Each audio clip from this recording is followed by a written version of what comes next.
in which it operates. Or in other words, we can say that it has to work like a responsible citizen. And it is not discretionary anymore. It is now compulsion, it is now mandatory to look at the societal expectations. And therefore, when we talk about performance management, the important part is, are we capturing these aspects in the changing environment? Or we are just looking at the value creation by the company in terms of creating shareholder value. We talk about sustainability and growth. And today we realize in India, and perhaps globally, that unless we engage actively with the stakeholders, we shall not survive. The process is not sustainable. We shall not be able to achieve the growth. The engagement with shareholders, when we talk about with all seriousness. We talk about that it is important for us as a company, as managers, to address reasonable expectations and concerns of all stakeholders. I am making all this changing profile of companies because what is important for us is to look at these aspects as well when we talk about performance management. When we talk about uncertain environment, we talk about the dynamic environment, then again the success of a company depends on its ability to respond quickly and effectively to environmental changes. Unless we can do it, we shall not be able to achieve success, neither we shall be able to achieve the growth. And therefore, friends, when we talk about performance management, it is important for us to incorporate all these aspects in our performance management system. If we fail to do this, perhaps the performance management system will remain incomplete and inadequate. And with this background, in the context, we should look at the principles and models that those are being used for performance management. Although I will not discuss much of the basics about different models, but it may be appropriate for us to understand the fundamental principles. What is the performance management objective if somebody asks us? Quite simple. The primary objective is to ensure that the company is in the right direction to achieve its strategic goals. In other words, what we are trying to say here, that unless you have a strategy in place, you cannot have an effective and efficient performance management. Unless you decide what is your strategic goal, you will not be able to decide what should be your performance management system. And therefore, the starting point is to develop a strategy, to clearly articulate the strategic goals, and then the performance management system should flow from that strategic goal, or rather strategic goals. When we talk about performance management objectives, after the primary objective, there are multiple purposes which are being served by performance management. One is monitoring, of course. We talk about control. We talk that performance management system should ensure that it is working as an effective and efficient control system. But more than that, we also talk about learning from the performance management system. It is not only controlling the managers, controlling the operations, but it is also important that from the feedback that we get from the performance management system, we also learn how to navigate ourselves in the future. And it has also signaling effect. For example, when we articulate our strategy, how it should percolate down to the level down below.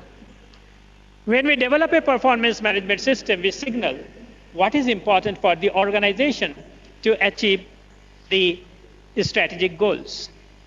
We also create a kind of constraint, that means a boundary within which decisions have to be taken by the managers. Then, of course, surveillance is important, and finally, the motivation.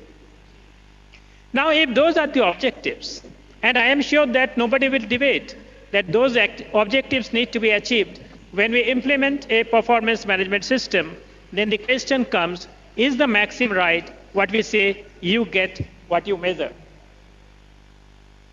No, that is not right. That is a wrong maxim.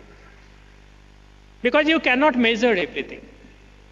And if you try to measure all the activities, all the matrices, then you are not measuring, you are not focusing on many of the aspects which are qualitative in nature. And therefore, if you go by this maxim that you get what you measure, perhaps we shall restrain ourselves in developing performance management system which will be able to capture the qualitative aspects of performance. And when I was talking about the change in the profile of the companies, you must have appreciated that there are many aspects which cannot be quantified. We cannot say that how many meetings we should have with the stakeholders. Now, if we try to quantify it, naturally, it will be difficult for us to say that 4 meetings, and that makes no sense because we don't know what should be the outcome from those engagements with the stakeholders. As a student of performance management, we all understand that whatever performance management system we keep in place that need to modify the behavior of those who are in the process. Think about a situation. The company said that within 7 days, the complaint should be addressed from the customer. That means customer complaint need to be addressed within 7 days. And it was a travel company. You know what managers did? They refunded the money within 7 days whenever there was a complaint. So they addressed it. But was that what was accepted behavior from the managers? The answer is no. That was not the accepted behavior. We wanted to address it to learn from the complaints and to address it to the satisfaction of the customers. But if you refund the money because there is a complaint, in that case, you are really not addressing or you are not showing the behavior that is expected from the managers.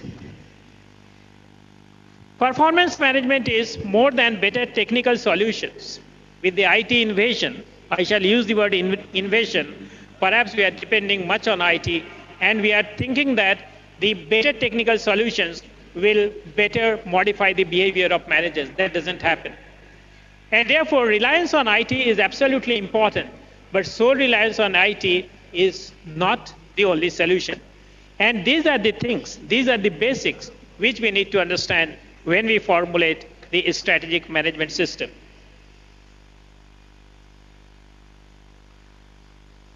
Elements of performance management when we talk about, then there are 2 elements, that is control and empowerment. I repeat again, control and empowerment.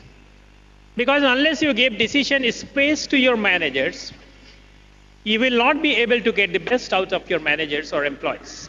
I repeat again, you need to give decision space to your managers to make them perform. Otherwise, they will never perform.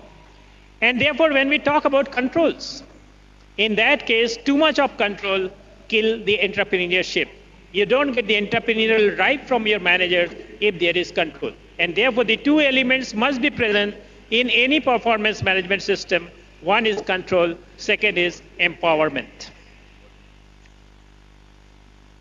Now, what are the elements of performance management? One is belief. A good performance management system should inspire and generate commitment. Now, you should tell them